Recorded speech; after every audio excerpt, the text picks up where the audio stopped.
Magandang umaga, campers. May bisita tayo ngayon. I-welcome natin si Propeta Isaias. Hello, campers!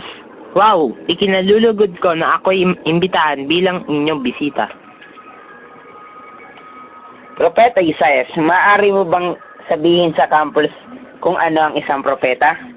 Siyempre naman, ang propeta ay isang taong nagsasalita ayon sa udyot ng Diyos. Ang totoong propeta ay naghahatid ng mensahe ng Diyos sa mga tao. Propeta Isaias, nabasa namin ang sinulat mo tungkol sa isang lalaki na kamuhian at dire-reject ng mga tao na magdurusa para sa ating kapakanan. Maari mo pa ba kaming kwentuhan ng tungkol sa kanya? Well, ipinahayag sa akin ng Diyos ang propesiyang ito noong matagal na panahon. May darating daw na isang lalaking buong pusong magiging tagasunod ng Diyos. Akusahan ng taong itong bilang may sala, pahihirapan at sa kabila ng lahat ay mananatili siyang tahimik sa harap ng mga umaakusa at nananakit sa kanya. Siya ay papatayin at ililibing kahit na wala siyang kasalanan. Ngunit, bakit niya kailangang magdusa at mamatay?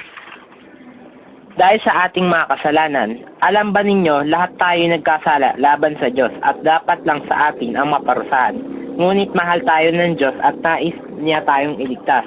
Bago pa ang panahon ko, ipinangako ng Diyos na magpapadala siya sa atin ng isang tagapagligtas. Darating ang tagapagligtas sa mundo bilang isang sanggol. Siya'y lalaki at maninirahan kasama natin. Siya ang magdurusa at mamamatay para sa ating mga kasalanan. Sa ganitong paraan, tayo ililigtas ng Diyos sa kaparusahan ng ating mga kasalanan. Kailan ito mangyayari? Nangyari na ito, maraming taon pagkatapos ng aking panahon. Ipinanganak ang Panginoong Hesus bilang ng isang birheng nangangalang Maria sa Bethlehem. Lumaki siya sa isang lugar na ang pangalan ay Nazaret. Palagi niyang sinusunod ang Diyos at hindi siya nagkasala kahit isang beses. Nang siya'y 30 taong gulang na, lumibot siya sa kanyang bayan at nagturo sa mga tao tungkol sa Diyos. Paano nagdusa at namatay si Jesus? Well, ilang tao ang tumangging kilalanin si Jesus bilang tagapagligtas.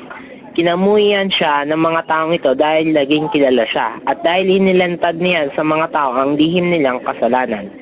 Kaya't ipinahuli siya at nagsabi sila ng iba't ibang mga kasinungalingan tungkol sa kanya.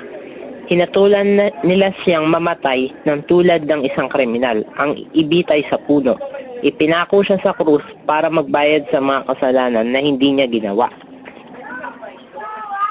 At nanalo ang kanyang mga kaaway? Hindi. Akala lamang nila ay nanalo sila. Hindi nila alam na ang pagkamatay niya sa krus ang daan upang mailigtas tayong lahat mula sa kasalanan. Bilang patunay na buhay si Jesus mula sa mga patay sa ikatlong araw, nagpakita siya sa kanyang mga disipulo upang malaman nila na siya ay buhay. Pagkatapos ay umakyat siya sa langit. Ipinangako niyang ibabalik siya sa pagdating ng panahon upang isakatuparan ang kanyang dakilang pangako. At iyon ay ang tipunin ang lahat ng mananampatay sa kanyang at mamumuhay ng masaya kasama nila sa habang panahon. Wow! Napakagandang balita niyan. Maraming salamat sa pagdadala sa amin ng magandang balitang ito.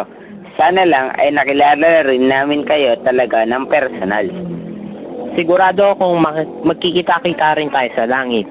Ibinigay ng Panginoong Hesus ang kanyang buhay upang makapasok tayo sa kaharian ng Diyos. Kung aaminin ninyo ang inyong mga kasalanan, tatalikuran ng mga ito at magtitiwala sa Kanya, bibigyan niya kayo ng karapatang makapasok sa langit. Sana ay magkita tayo roon.